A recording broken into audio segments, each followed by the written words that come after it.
Ukraine की crisis से अभी पूरा विश्व उबर नहीं पाया और उससे पहले ही श्रीलंका में एक नई क्राइसिस देखने को मिल रही है।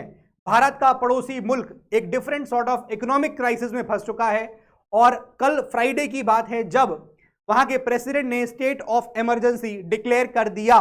तो चलिए जानेंगे कि ये इमरजेंसी क्यों डिक्लेयर हुई, कौन सी ऐसी क्राइसिस आ चुकी हैं, क्या प्रॉब्लम्स हैं जो श्रीलंका फेस कर रहा है। इन सब चीजों के बारे में मैं आपको आज डिटेल से बताऊंगा। स्वागत कर रहा हूं आप सभी लोगों का डिफेंस वाला चैनल पे। मेरा नाम है मोहम्मद आसिम। शुरुआत करते हैं इस इकोनॉमिक टाइम्स के आर्टिकल से। और कल रात जब ये स्टेट ऑफ इमरजेंसी लगी तो आज सुबह से ही मीडिया में, न्यूज मीडियाज में इस तरह की न्यूज आने लगी। सुबह का ही आर्टिकल है 2 अप्रैल 2022 7:17 का आर्टिकल लिया जब यहां पर यह चीज पब्लिश हुआ कि श्रीलंका के प्रेसिडेंट डिक्लेयर्स इमरजेंसी एमिड दी प्रोटेस्ट। इस तरह की रिपोर्ट भी सामने आई है जहां पर बस को आग लगा दी गई। जो लोग प्रोटेस्ट कर रहे थे प्रेसिडेंट के घर के बाहर उनको पकड़ लिया गया। And all this economic crisis के बीच में स्वीपिंग पावर्स मिल गई हैं अब श्रीलंका के ट्रूप्स को, बिकॉज स्टेट ऑफ इमरजेंसी लग गई है। तो स्टेट ऑफ इमरजेंसी लगने का सीधा आउटकम यह होगा कि वहां की जो फोर्सेस हैं, पुलिस है, जो ट्रूप्स हैं, उनको आउटराइट स्वीपिंग पावर्स हैं कि वो किसी को भी पकड़ के अगर उनको लगता है कि वो सस्पेक्ट है तो उसको जेल में डाल दिया जाएगा और इनडेफिनिट पीरियड के लिए, लॉन्ग पीरियड के लिए।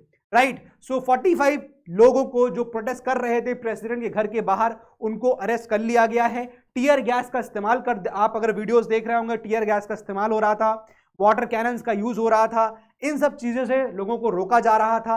एंड आफ्टर दैट इस तरह से मीडिया में ये आर्टिकल्स पब्लिश होना शुरू हो गए। बिजनेस स्टैंडर्ड का आर्टिकल है, न्यूज 18 का आर्टिकल है। बिजनेस स्टैंडर्ड में लिखा Sri Lanka declare state of emergency एमिड the economic crisis and the unrest. NDTV, India TV, all these media channels में ये फ्लश हो गया श्रीलंका की ये जो न्यूज आई है रिगार्डिंग दी इमरजेंसी। ठीक है। तो the protest as you can see people यहां जो कर रहे हैं, no more lies, enough is enough. यहां लोग लिख रहे हैं फेल्ड गवर्नमेंट, फेल्ड कंट्री। लोग क्यों वहां की सरकार को, क्यों वहां के प्राइम मिनिस्टर को, प्रेसिडेंट को फेल बोला जा रहा है, क्यों कहा जा रहा है कि अब आप और झूठ मत बोलिए। इस तरह की बातें क्यों हो रही है मैं आपको समझाऊंगा, पूरे रीजंस को अच्छे से बताऊंगा और आखिरी में आपके लिए 2 सवाल भी छोड़ के जाऊंगा। उन दोनों सवालों को आपको मुझे आंसर करना है इन दी कमेंट सेक्शन। राइट। तो जो प्रेसिडेंट हैं गोटाबाया राजापक्से, उन्होंने फ्राइडे को, यानी कल की बात है, जब पब्लिक इमरजेंसी लगा दिया।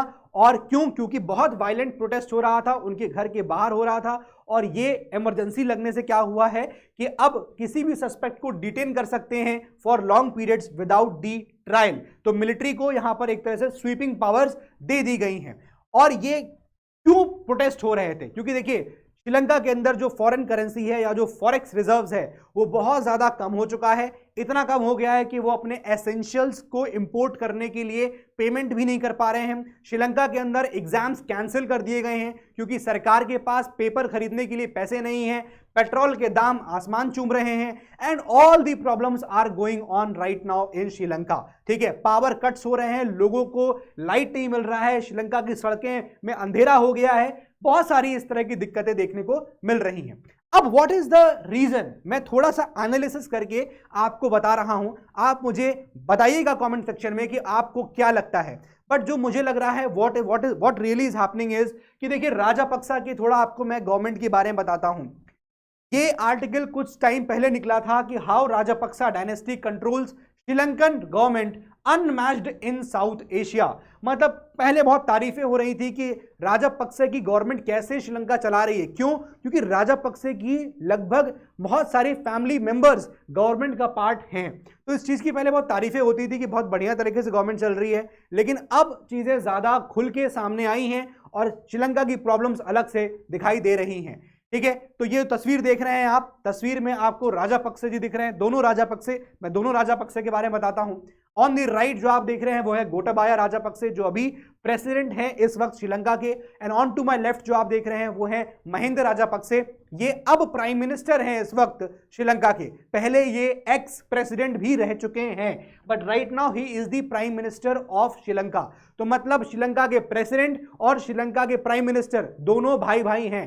इतनी ही बात नहीं, उसके अलावा मैं आपको लिस्ट दे रहा हूं, बसिल राजापक्से जो अभी फाइनेंस मिनिस्टर हैं श्रीलंकन गवर्नमेंट में, उसके अलावा Chamal Rajapakse, he is the home minister. तो आप समझ सकते हैं लिस्ट यहां खत्म नहीं हुई। इसके अलावा और भी मैंने आपको इतने सारे नाम दिए हैं जो राजापक्से फैमिली के हैं। लगभग 9 मंत्रालय हैं जिसमें राजापक्से फैमिली का हाथ है। तो पूरी फैमिली एक तरह से यहां पर ये गवर्नमेंट चला रही है श्रीलंका की। इतना ही नहीं, नेक्स्ट जनरेशन में बात आ चुकी है और नमल राजापक्से और ये आप नाम देख रहे हैं योशिता राजापक्से, ये दोनों ही यहां पर महेंद्र राजापक्से के बेटे हैं। तो इस तरह से आपको समझ में आ रहा है कि जनरेशन आफ्टर जनरेशन ये इस तरह की चीजें चल रही हैं और अब लोग ये कह रहे हैं कि फैमिली में चीजें अंदर गड़बड़ी हुई और बाहर नहीं आ पाई, फैमिली की बातें छुपाई गई और देश में अब इस तरह की प्रॉब्लम्स सामने आ रही हैं। That is why people you can see with that banner, no more lies, failed government, failed country. इस तरह से लोग जो है यहां पर परेशान हैं। ये सब कारण समझना राजापक्से की सरकार से गलती कहां हुई। सरकार तो चलो ठीक है, for the sake of argument चला सकते हैं, लेकिन गलतियां कहां पर हुई। 2007 में मैं आपको ले जाऊंगा, जब उस वक्त महेंद्र राजापक्से वाज दी प्रेसिडेंट। वो प्रेसिडेंट रहे श्रीलंका के 2005 से लेकर 2015 के बीच में, ठीक है। तो उस वक्त जब वो प्रेसिडेंट थे तो उन्होंने कुछ ऐसी पॉलिसीज, ऐसे डिसीजंस लिए जो काफी ज्यादा टर्निंग हो चुके थे उस वक्त ही। बहुत सारा लोन लिया गया था और इनमें मैक्सिमम लोन जो है वो चाइना से लिया गया था। चाइना इस वक्त श्रीलंका का जितना भी डेट है, आज भी ये बोरिंग्स श्रीलंका करता जा रहा है ना। 15 years later the boring hasn't stop till now. और आज की डेट में जो लोन है 38% of Sri Lanka total date, Sri Lanka का टोटल डेट भी आप देखोगे जितना भी है उसमें 38% तो यह आपका यही चीज दिखाएगा जो उन्होंने बोरिंग करी है। किससे? गवर्नमेंट बॉन्ड से। गवर्नमेंट बॉन्ड्स को कैपिटल मार्केट में बेचा गया एंड ऑल दीज थिंग्स। तो loans have been taken majorly from China. और चाइना लगभग जितना भी आज के टाइम में आपको श्रीलंका के अंदर प्रोजेक्ट दिख रहे हैं बनते हुए, जितने भी नए नए प्रोजेक्ट खुल रहे हैं, जितनी भी चीजें बन रही हैं, उसमें 70% ऑफ द प्रोजेक्ट्स को चाइना फाइनेंस कर रहा है। तो चाइना की तो हमेशा एक्सपेंशनिस्ट पॉलिसी रही है। चाइना ऐसी जगह इन्वेस्ट कर देता है और उसको पता होता है कहीं ना कहीं कैलकुलेशंस में कि ये कंट्री हमें वो चीज पूरा पैसा वापस नहीं कर पाएगा, और पैसा वापस नहीं करेगा तो हम अल्टीमेटली उस पर्टिकुलर चीज को ओवरटेक कर लेंगे और फिर हमारा वहां पर कंट्रोल हो जाएगा। कई जगह चाइना ने ऐसा किया। चाइना श्रीलंका का एक पोर्ट भी बना रहा था, हम्बनतोता, उसमें भी यही चीज हो रहा है। इंडिया के लिए प्रॉब्लम यही थी कि अगर चाइना वहां पर आके बैठ जाता है हम्बनतोता में, हम्बनतोता चल रहा है तो एक तरह से नेगोशिएशन हो सकता है श्रीलंका और चाइना के बीच में। तो अगर चाइना कहीं श्रीलंका में बैठ जाएगा आके तो इंडिया को इंसर्कल करने लगेगा and this will be a problem for India. और इंडिया इसीलिए इस पर अलार्म रहता है हमेशा, ठीक है। तो China was involve in 70% of the new infrastructure projects. $14 billion का लोन जो है वो चाइना ने दिया 2005 से 15 के बीच में। बहुत सारी इल टाइम्ड पॉलिसीज लेके आया राजापक्से की सरकार। 2000 आप देखिए in this time period in 2019, कोविड-19 से पहले गवर्नमेंट ने टैक्सेस को कट कर दिया था, करेंसीज को ओवर प्रिंट किया। और अनफॉर्चुनेट ये रहा कि इतना सब कैलकुलेशन जो कर रहा था राजापक्से की गवर्नमेंट, वो कैलकुलेशन पूरा गड़बड़ा गया क्योंकि कोविड-19 आ गया। कोविड-19 में तो डेवलप्ड कंट्रीज तक की हालत खराब हो गई। तो ये तो श्रीलंका था जो बहुत ही बैडली हिट हुआ, उसके ऊपर बहुत बड़ा कर्ज था और वो कर्ज लौटाना अब बहुत ज्यादा असंभव दिख रहा है। So from heavy borrowing to unsustainable projects, ये कहानी श्रीलंका की आपके सामने अब ऊपर आती दिख रही है। श्रीलंका का जो इस वक्त इन्फ्लेशन है, जो महंगाई है, वो लगभग 19% तक पहुंच रहा है। श्रीलंका का जो ट्रेड डेफिसिट है, ट्रेड डेफिसिट मतलब कितना इंपोर्ट और कितना एक्सपोर्ट कर रहे हो, दोनों को अगर कैलकुलेट करेंगे माइनस करके तो श्रीलंका ने ज्यादातर इंपोर्ट किया है, एक्सपोर्ट बहुत ही कम करते हैं ये लोग। और इसी वजह से इनका ट्रेड डेफिसिट $859 बिलियन तक जाके पहुंच चुका है, which is a very very very very big number. साथ में देखिए श्रीलंका का जो government debt to GDP ratio है वो आज के तारीख में, अगर 2020 की बात करेंगे तो 101 है, लेकिन 2022 में government debt to GDP ratio 110% हो गया है। इसका क्या मतलब है sir? Government debt to GDP ratio, ये रेशियो हमें ये बताता है कि फ्यूचर जो लोन्स लिए जाएंगे उसको वापस लौटाने की क्या कैपेबिलिटी है उस गवर्नमेंट की, ये चीज इससे पता चलती है। तो ये कंटिन्यूअसली श्रीलंका का आप देख सकते हैं बढ़ता चला जा रहा है और अब तो 110% पे पहुंच चुका है। बहुत ही ज्यादा फॉरेन डेट में चला गया है, लॉकडाउन हो गया, इन्फ्लेशन बढ़ गया, फ्यूल सप्लाई खत्म हो गया, फॉरेन करेंसी के रिजर्व्स गिरने लगे और करेंसी का डिवोल्यूशन हो गया, जिसकी वजह से श्रीलंका में इतनी सारी प्रॉब्लम्स आ गई। तो ये सारे फैक्टर्स हैं जो हम कह सकते हैं जो लूप बनता चला गया because of the bad policies of the government of Sri Lanka, और ये सारी प्रॉब्लम सामने आती स्टार्ट हो गई। श्रीलंका के अगर मैं आपको करेंसी के बारे में बताऊं तो ये देखिए, जैसे इंडिया में हम बात करें, कन्वर्जन क्या है, $1 या फिर हम कह सकते हैं 65-70 रुपए के आसपास, 65-66 रुपीज जो भी चल रहा है रफली, उतना डॉलर, उतना रुपी इज इक्वल टू $1, है ना।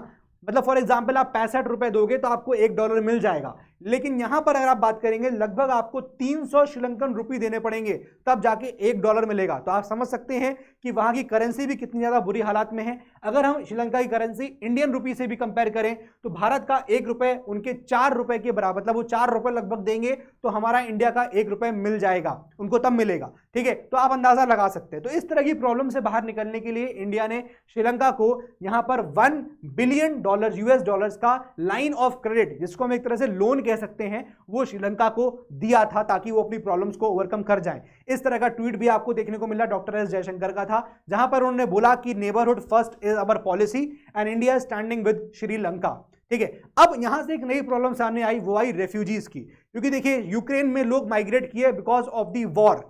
यूक्रेन में वॉर हो रही थी, लोग माइग्रेट कर गए, पोलैंड चले गए, रोमानिया चले गए।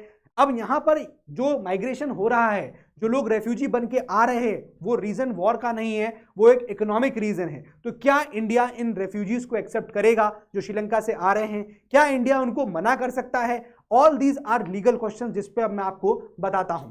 देखिए, पहले एक ज्योग्राफी हम देख लेते हैं। ये आपको दिख रहा है श्रीलंका, और श्रीलंका के साथ आप यहां पर देख पा रहे हैं, ये है इंडिया, ये है श्रीलंका। अब श्रीलंका, ये इंडिया का तमिलनाडु का पोर्शन है। तमिलनाडु का पोर्शन में ये जो एक्सटेंडेड पोर्शन आप देख रहे हैं, ग्रीन कलर की लाइन, यहां पर आप देखिए, this is a red point. ये पॉइंट जो है, इसको हम लोग धनुष कोडी बोलते हैं, इसको हम लोग धनुष कोडी के नाम से जानते हैं। तो श्रीलंका के जो यहाँ पर तमिल्स हैं, आपको इस एरिया में देखने को मिलेंगे, श्रीलंकन तमिल्स ये माइग्रेट कर रहे हैं यहाँ पर जाके, और ये जो आपको बीच का स्पेस दिख रहा है, दिस इज राम सेतु, इससे पहुंच के वो पहुंच रहे हैं धनुष कोडी, ठीक है। तो ये एक रेफ्यूजी की तरह पहुंच रहे हैं। अब रेफ्यूजीज, क्या इंडिया इसको एक्सेप्ट करेगा? इस पॉइंट पे हम लोग चलिए बात कर लेते हैं। वैसे आपको पता होगा, ये वाला जो ऊपर का एरिया है, इसको हम लोग पाक स्ट्रेट कहते हैं, है ना, ज्योग्राफी के एंगल से आपको बता रहा हूं।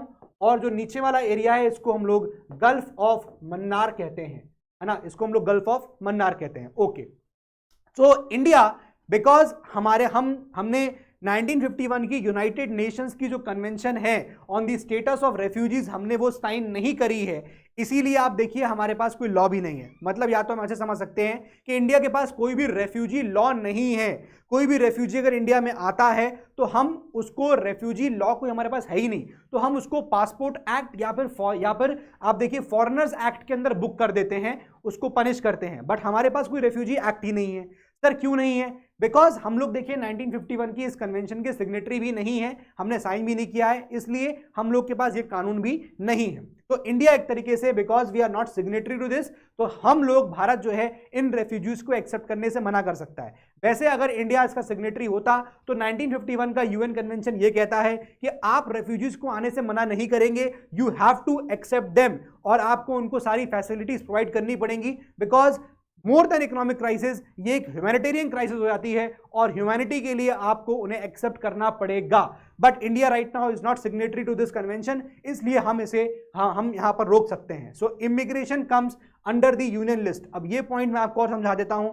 यहां पर जो डिसीजन लेना है कि रेफ्यूजीज को एक्सेप्ट करें या ना करें, यहां पर ये जो रेफ्यूजीज आएंगे, because immigration is a matter जो संविधान के यूनियन लिस्ट के अंदर आता है। आपको पता होगा कॉन्स्टिट्यूशन के अंदर 3 लिस्ट हैं, यूनियन लिस्ट, स्टेट लिस्ट और कॉन्करेंट लिस्ट। यूनियन लिस्ट में वो मैटर्स होते हैं जिसपे सिर्फ केंद्र सरकार कानून बनाती है, तो इमिग्रेशन एक ऐसा मैटर है जिसपे सिर्फ केंद्र सरकार कानून बना सकती है।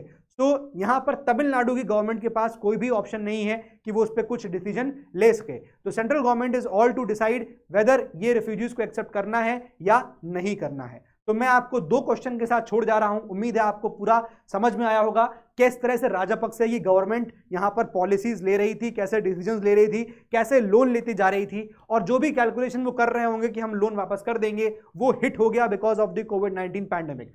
तो will Sri Lanka survive the economic crisis? पहला सवाल आप लोगों के लिए, आप जरूर बताइए इसका। और दूसरा बड़ा सवाल जो है वो ये कि should government of Sri Lanka be blamed? क्या हमको श्रीलंका की सरकार को ब्लेम करना चाहिए, या फिर हम ब्लेम कोविड-19 के ऊपर डाल सकते हैं कि कोविड-19 की वजह से चीजें ज्यादा बर्बाद हो गई? तो विद दिस हम अपने आज के सेशन को खत्म करते हैं। मिलते हैं अपनी अगली क्लास में। That's all for today. पढ़ाई करिए, मेहनत करिए। Have a very very good day.